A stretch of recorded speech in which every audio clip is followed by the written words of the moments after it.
On a peu l'occasion d'être spectateur du quotidien d'une classe. Brute, sans phare, fait de perfection et d'imperfection, de coups de génie et d'imprévus. Parce qu'on pense que le réel des classes est le meilleur terrain de réflexion et d'amélioration pour nos pratiques d'enseignement, nous vous ouvrons leurs portes.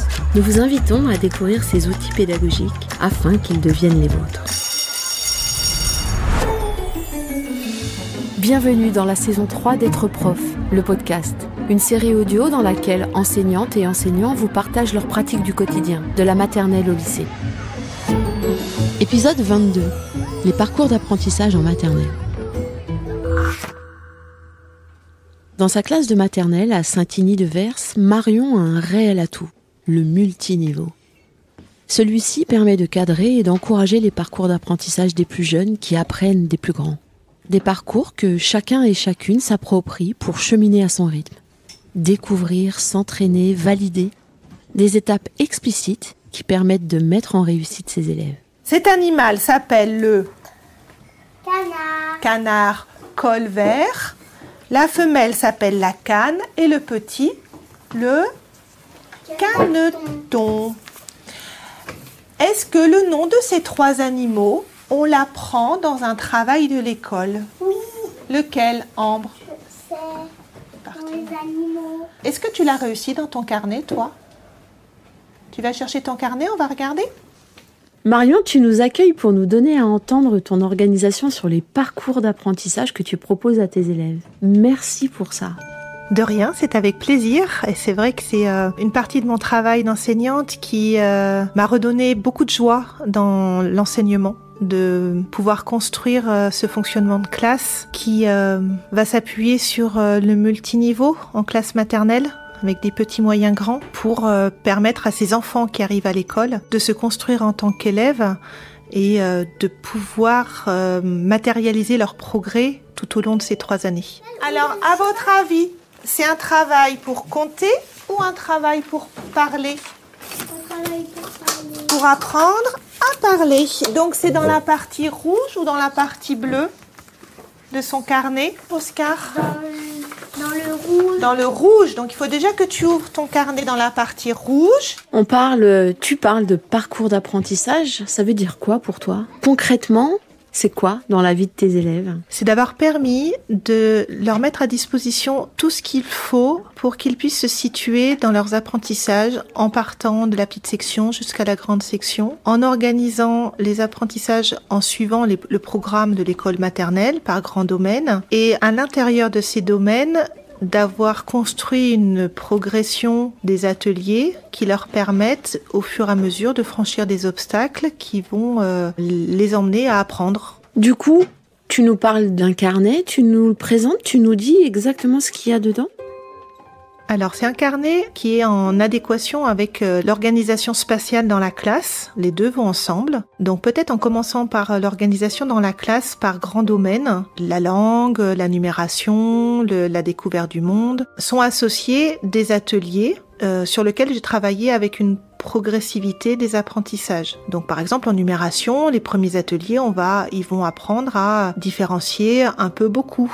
Puis petit à petit rentrer dans la quantité et dans le dénombrement et ensuite dans toutes des compétences mathématiques, même de résolution de problèmes. Donc ce qui est organisé dans la classe se retrouve dans ce carnet avec la même organisation. C'est-à-dire que les ateliers qui sont présentés sur les meubles de gauche à droite en commençant par en bas, dans le carnet, ils vont retrouver cette même disposition spatiale sur la feuille, du plus facile avec une complexité d'apprentissage au fur et à mesure. Donc les enfants se repèrent d'une part avec des couleurs. Par exemple, la numération, j'ai défini une couleur bleue. Alors c'est très arbitraire, mais il en fallait une. Et cette couleur bleue se retrouve au sol avec un marquage autour de ces ateliers, un marquage bleu. Les ateliers qui travaillent la langue, c'est le domaine rouge. Et donc, il y a aussi un marquage au sol rouge qui leur permet de se repérer, de retrouver ce repère entre le carnet et les ateliers proposés. Mathilde, tu prends un travail dans le rouge. Louise, toi, tu as le travail, tu le reprends? Tu peux te mettre là si tu veux. Et Lucie, regarde, toi, tu peux le prendre, celui-là, sur le vocabulaire, pour apprendre les mots dont on a parlé aujourd'hui.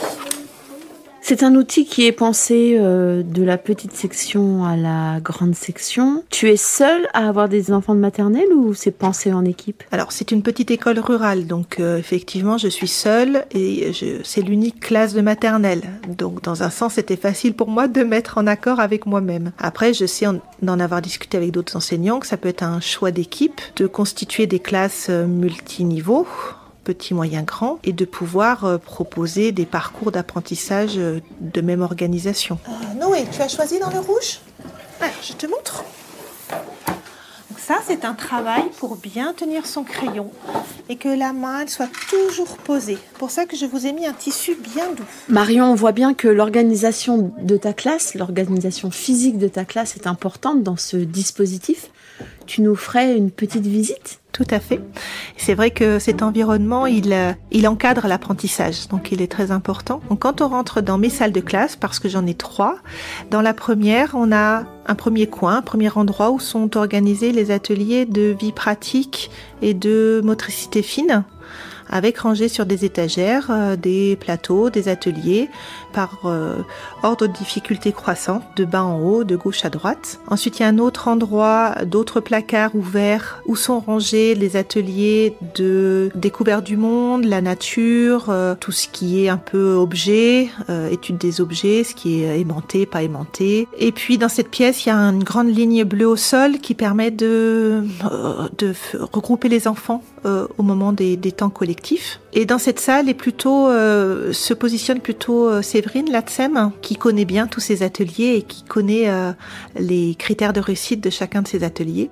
Ensuite, il y a une deuxième pièce avec 3 grandes zones. La première zone avec du scotch bleu au sol, c'est les endroits où on range le matériel qui permet de travailler la numération. Un atelier où le scotch est rouge, donc c'est les ateliers rouges où les enfants vont travailler tout ce qui est du domaine de la langue, orale, écrite, vocabulaire, connaissance des lettres. Et puis tout un pan de mur où sont rangés les ateliers qui travaillent un peu sur les différents sens. Alors sauf le goût parce que c'est trop difficile à mettre en œuvre, mais le toucher, l'ouïe, l'odorat, et puis tout ce qui concerne les formes et les grandeurs sont rangés à cet endroit. Au centre de cette pièce, il y a des tables et il n'y a pas une place pour chaque enfant parce qu'ils peuvent aussi travailler par terre sur des tapis. Puis la troisième pièce est plutôt une pièce qui sert l'après-midi pour la sieste des enfants. Donc il y a des petits lits qui se déplient. Et le matin, il y a tout ce qui est jeux d'imitation, garage, dinette, construction, où les enfants aussi ont un temps pour venir jouer librement. Il n'y a pas un apprentissage spécifique visé derrière. Et c'est aussi une salle de motricité quand on fait des activités motrices. C'est une chance d'être dans une école rurale parce que c'est vrai que du coup, une seule classe unique de maternelle, tu as tout à disposition.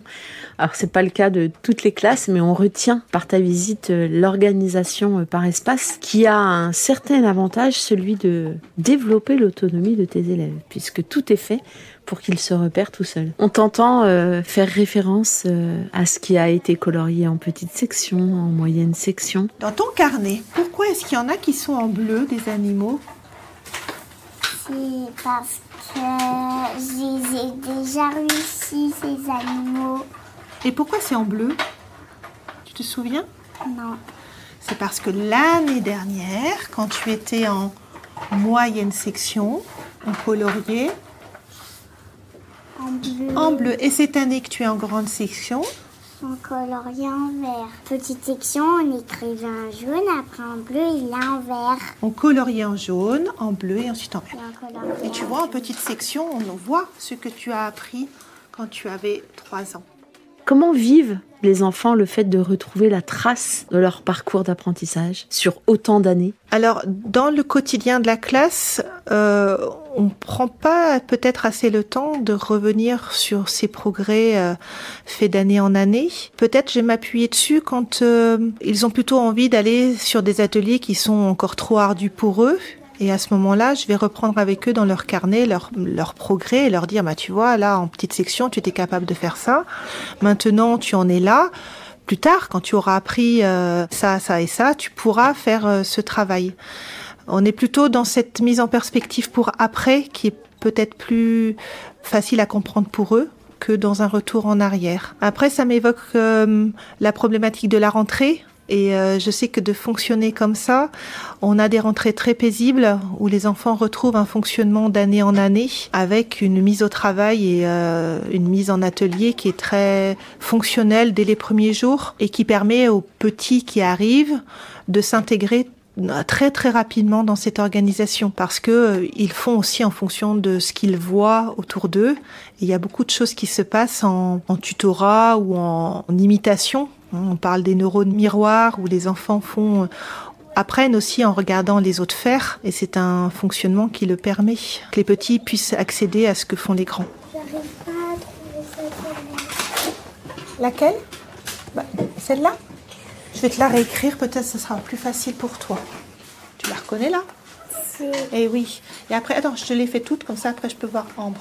Qu'est-ce qui t'a mis en mouvement sur ce sujet du parcours d'apprentissage, de cette évaluation positive, si tant est qu'il faille ajouter le positif derrière ? Alors, ça fait une quinzaine d'années que j'ai commencé à être dans ce cheminement. Quand j'ai repris la classe maternelle, c'était pas du tout le fonctionnement qui était en place avec du travail pour les petits, du travail pour les moyens, du travail pour les grands. Et ce qui m'a vite interrogée, c'était l'hétérogénéité du niveau des élèves en dehors de leur classe d'âge. C'est-à-dire que j'avais des petits qui pouvaient faire du travail que faisaient les moyens, qui étaient frustrés de ne pas pouvoir le faire. Et à contrario, j'avais des grands qui auraient eu besoin de reprendre des apprentissages que les moyens faisaient. Et comme ils étaient cloisonnés par niveau, il n'y avait pas cette possibilité de différencier en fait le travail. Et la deuxième chose, c'est que j'étais dans une école avec beaucoup de matériel qui restait dans les placards et qui n'était pas utilisé. Et je trouvais ça très dommageable de ne pas pouvoir en faire profiter à tous les élèves. Donc petit à petit, je me suis mis à organiser tout ce matériel que j'avais pour essayer de leur donner une cohérence et un lien avec les compétences qu'on devait leur faire acquérir au niveau du programme. Et j'avoue que j'ai profité de gros travaux dans l'école où on a dû déménager entièrement la classe pour me dire, voilà, à la rentrée quand je réemménage, j'ai organisé les apprentissages par grand domaine pour à la fois mettre à disposition des élèves tout ce matériel d'une richesse extraordinaire et pour pouvoir faire des liens et leur permettre de progresser vraiment en fonction de là où ils en sont et de là où ils peuvent aller. Donc j'ai commencé à organiser par grand domaine ces ateliers, puis petit à petit, ça s'est pas fait en un jour, j'ai réussi à donner une progression à l'intérieur de chacun de ces domaines. Alors tu t'entraînes à faire quoi là ? À faire les boutons. Tu fabriques les boutons ? Non, je m'entraîne à les pousser les boutons. Et le fait de pousser les boutons, ça t'apprend quoi ? À faire tomber après. Oui, mais ça t'aide à bien tenir ton crayon pour après quand tu vas écrire. Je trouve intéressant dans ce que tu donnes à entendre, c'est que on peut partir de l'organisation spatiale de la classe, il y a du matériel et il y a un cheminement sur le papier, en tout cas une trace sur le papier qui montre le cheminement qui est fait. C'est un joli parcours, je trouve. Et vraiment aussi ce qui a apporté, c'est par rapport aux parents, une lisibilité de ce que font des enfants en maternelle. Quand je rendais des carnets d'évaluation, on appelait comme ça à l'époque, avec notre jargon éducation nationale, souvent les parents ils écoutent, mais ils ne rentraient pas dans la compréhension fine de ce que faisaient leurs enfants. Avec cet outil, on arrive à partir du faire, de ce que font les enfants, à montrer aux parents quelles sont les compétences qui sont travaillées derrière. Et alors là, quand je suis en rendez-vous avec les parents, on va sur ces progrès, sur ces évolutions d'année en année et on revient sur ce qui est l'enfant acquis en petite section, comment ça s'est poursuivi en moyen et comment en grande section on arrive à acquérir toutes ces compétences. Ça, avec les parents, c'est vraiment un outil de communication et de valorisation du progrès de chacun de leurs enfants. Et par rapport aux élèves, je ne le fais pas tout le temps parce que c'est quand même chronophage, mais parfois, ça mobilise les enfants dans ces progrès qu'ils font quotidiennement. En particulier, je pense à des ateliers où il y a eu besoin de faire, de refaire faire parce que c'était difficile, parce que l'obstacle n'arrivait pas à être surmonté, et de montrer à l'enfant que oui, ça y est, cette fois, il a réussi, il a compris, il a trouvé comment faire, il a appris, mais qu'il lui a fallu autant de temps pour y arriver, autant d'énergie. Et que apprendre, c'est pas magique, et que c'est pas en un clin d'œil. et que derrière, il y a de l'énergie à mobiliser. Et par rapport à des enfants qui sont peut-être dans une société où il faut que ça aille vite, il faut que ça soit vite appris, il faut vite faire les choses, leur apprendre ce goût de l'effort et ce goût de faire et de refaire pour y arriver, c'est quelque chose qu'on n'a pas trop l'occasion de faire en dehors. Prendre le temps de l'apprentissage. À ce stade de notre échange, je donnerais bien à entendre une ressource que je trouve passionnante sur Être prof, qui est un kit dédié à l'évaluation des maternelles avec des articles, des fiches outils et qui accompagne tout le cheminement dont tu parles. Tu parlais de donner à voir aux parents les apprentissages qu'il y a derrière des activités et comment tu accompagnes les enfants à passer de « j'ai fait » à « j'ai appris ». Alors si on reprend par exemple une situation qui a été vécue cet après-midi avec Lucie qui travaillait en numération, elle devait disposer des objets en fonction d'une quantité. Donc elle m'a dit « Maîtresse, j'ai fini ». Est-ce que tu penses avoir réussi ton travail ? Oui. Qu'est-ce que tu as réussi à faire ? Mathématiques 6. Et donc avec elle, je suis allée sur... oui, tu as terminé ce qu'il fallait faire, mais si on veut valider l'activité, qu'est-ce que tu devais savoir faire ? Et on était sur savoir dénombrer une quantité. Et avant, on avait mis Le 4. Et puis 5. Et puis les 6. Donc tu vois, là, j'ai écrit que tu savais construire une collection de 6, construire une collection de 5, construire une collection de 4. Donc c'est en explicitant, en mettant des mots, en verbalisant l'action qu'on va arriver sur la compétence qui est travaillée. Et quand tu me demandais tout à l'heure aussi mon cheminement pour arriver à cette pédagogie, je me suis quand même beaucoup appuyée au départ sur la pédagogie Montessori, qui était dans cette mise à disposition du matériel pour amener les apprentissages. Et là où j'ai un petit peu divergé de cette pédagogie Montessori, c'est dans cette verbalisation après coup pour que on ne laisse pas les enfants faire, mais qu'on soit vraiment sur cette explicitation du cheminement, de comment on a réussi à le faire et qu'est-ce que ça nous a appris à faire. Alors, je veux pas dire par là que les enseignants qui travaillent en pédagogie Montessori ne le font pas, mais il me semble qu'il faut vraiment aller sur cette verbalisation pour passer du faire au faire apprendre. Et du coup, le carnet, c'est un support de discussion avec l'enfant. Et il y a un autre exemple, parfois j'utilise des situations de jeu et l'enfant me dit c'est bon, je peux le colorier en vert parce que j'ai gagné. Et donc je vais aller sur non, aujourd'hui peut-être tu as gagné parce que dans le jeu tu as été le premier, mais regarde, pour pouvoir gagner, tu as dû apprendre à sauter d'une case à l'autre, par exemple. Mais tu vois, au début, tu comptais toujours la première case comme le 1. Alors peut-être qu'aujourd'hui, tu as gagné le jeu, mais tu es encore dans cet apprentissage de se déplacer sur des cases d'un jeu. Et donc, arriver à différencier le but de l'action et ce qui est vraiment appris derrière. Donc, la prochaine fois, c'est les 3 mots que je te demanderai. Je vais les entourer au crayon de papier pour que je me souvienne que c'est les 3 mots que tu dois mettre dans ta mémoire. Tu me le redis, les 3 mots ? Celui-là ? Porcherie. Je l'ai trouvé, je l'ai entouré. Et là je sais. C'est écurie. Très bien. Je l'ai entouré. Et celui-là ? Regarde, il commence pareil avec Madame E. Et table. Bravo. Tu parlais de validation et du coup, cette validation, elle se fait sur quels critères, avec quels outils ? Parce que tu utilises une tablette, il me semble. Tout à fait. Alors, il y a parfois du matériel qui permet une validation par l'utilisation du matériel. Dire que c'est réussi si l'enfant a réussi à insérer les cylindres au bon endroit. Et là, on voit si c'est réussi ou pas. Parfois, il faut que ça soit l'adulte, l'enseignant, qui apporte la validation. Par exemple, dans le travail de Lucie dont on a parlé avant, la carte du 5, si elle avait mis la carte du 6, elle pouvait pas d'elle-même savoir si elle avait réussi ou pas. Donc là, on a le regard de l'adulte qui va venir valider. Et une fois que c'est validé, la tablette me permet de prendre en photo l'enfant pour garder une trace de ce qu'il a fait en prévision de construire ce qu'on appelle le carnet de suivi des apprentissages, qui est un outil institutionnel qui nous permet de regrouper les activités en fonction des grands domaines du programme de l'école maternelle et qui va être un outil de liaison avec les parents. Et donc cette tablette, par une application qui s'appelle Je valide, qui s'appelle Bilan Photo parce que j'utilise cette version, elle est construite pour regrouper toutes les photos par domaine. Est-ce que là tu tiens bien ton crayon ? Regarde tes doigts. Ah voilà, là tu peux partir. Pas encore, parce qu'il faut encore qu'on s'entraîne. C'est la première fois que tu le fais, ce travail. Donc je mets une croix. Alors quel recul tu as sur cette pratique, sur cette organisation de classe, à savoir comment tes élèves s'approprient ce fonctionnement? Alors ça fait une dizaine d'années maintenant que c'est assez bien articulé entre ce carnet de suivi des ateliers et ce qui est mis en place en classe.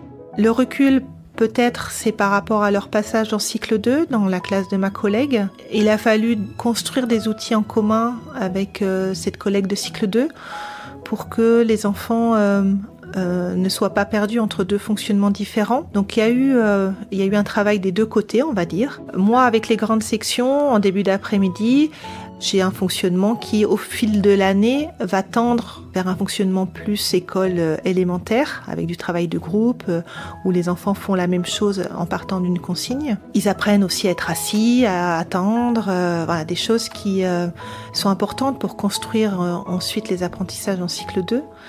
Et puis ma collègue de cycle 2 a aussi travaillé sur son fonctionnement de classe où elle propose des ateliers différenciés en fonction des besoins des enfants. Donc ils retrouvent aussi en CP et en CE1 un parallèle avec ce qu'ils ont vécu en maternelle et une transition pour aller vers un apprentissage plus élémentaire. Après, en prise de recul, on court beaucoup après le temps. Je trouve que parfois, il me manque des temps de moments où je puisse travailler en groupe sur certaines compétences parce que le travail personnalisé individuel, il est primordial en maternelle parce que les enfants, ils sont d'abord égocentrés sur eux-mêmes, mais petit à petit, on peut les emmener sur des situations problèmes où l'apprentissage se fait aussi en discussion de groupe et en partage et en échange des procédés ou des procédures de chacun. Et j'essaye d'avoir un équilibre entre ces deux façons de fonctionner, en atelier personnalisé et aussi à des temps où on travaille tous autour d'une même notion.